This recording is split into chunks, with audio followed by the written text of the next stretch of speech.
בגדול נולדתי פה במושב הזה. בגיל 21 אחרי הצבא עזבתי לתל אביב. אין לי זיקה יותר מדי לחקלאות חוץ מזה שעבדתי פה בתור ילד בחקלאות.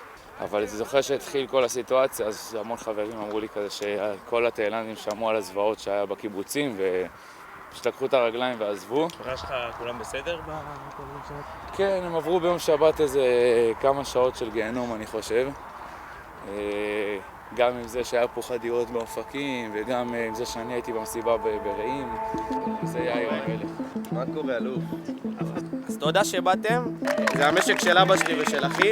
אחי בסיירת גבעתי. אבא שלי יש לו עוד משתלה שהוא עובד בה, והוא צריך ללכת לעזור לחקלאים שגם נמצאים במצב לא טוב. אז אני נשארתי כאן לבד. לא יודע אם אתם שמים לב, הוא לא במצב הכי וואו, אתם רואים את כל העשב, לא הצלחנו להגיע אליו, לא היה מספיק עובדים לשלוח לפה. פשוט להיכנס, להוציא הכל, לנקות את השטח, שהפלפל יגדל כמו שצריך, כי בגלל העשב לא מגיע אליו מים.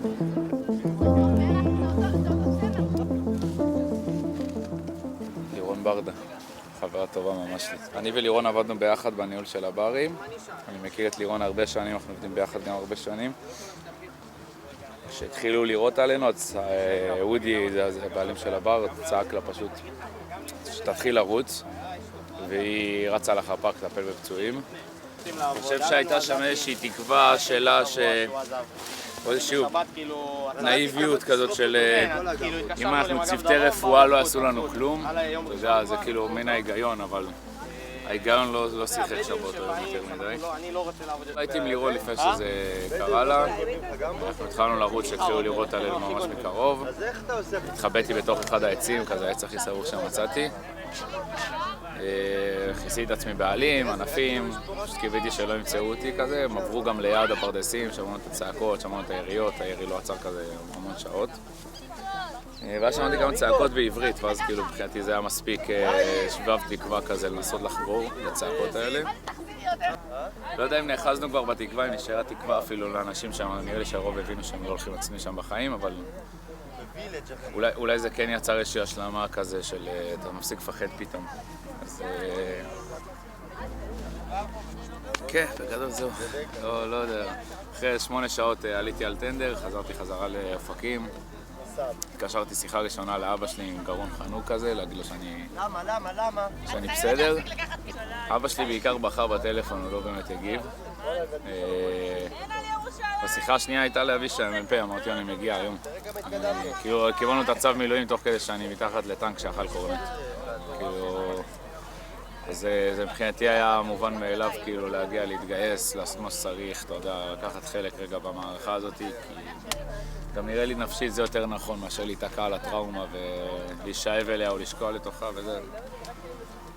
מחייל שחור שניסיתי להבריז מהמילואים שהיה אמור להיות לנו גם ככה. פתאום אתה כזה קופץ, אתה אומר אין מצב שאני לא מתגייס עכשיו, כאילו לא משנה מה עברתי. עם ישראל, עם ישראל, עם ישראל חי. עם ישראל, עם ישראל, עם ישראל.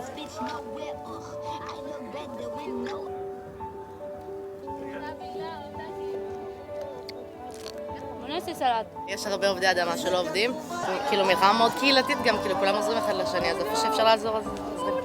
הוא היה שבוע לא פשוט, אני חושב שלכולנו, היינו בבארי, בניר עוז, נתיב העשרה, מקומות מורכבים, אבל עשו את זה כמו שצריך. לא ראינו הרג, זה לא היה פיגוע. זה היה... שחטו ילדים במיטה שלהם, מסדרונות מלאות בדם. גם הצורה הברברית שהם הרגו את האנשים.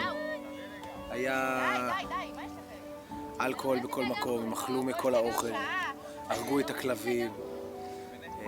לא הייתה מיטת ילדים שלא היה בדם, כאילו, בתוך המיטה. ראינו רימונים שנזרקו לתוך מיטת הורים. והיה באמת, היה משהו פסיכוטי, כאילו, זה לא היה הרג. את האמונה.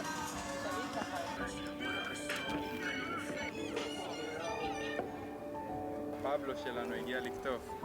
פבלו אסקובר. איזה שפם של פרינגלס יש לו, אה? פבלו אסקובר הגיע לקטוף.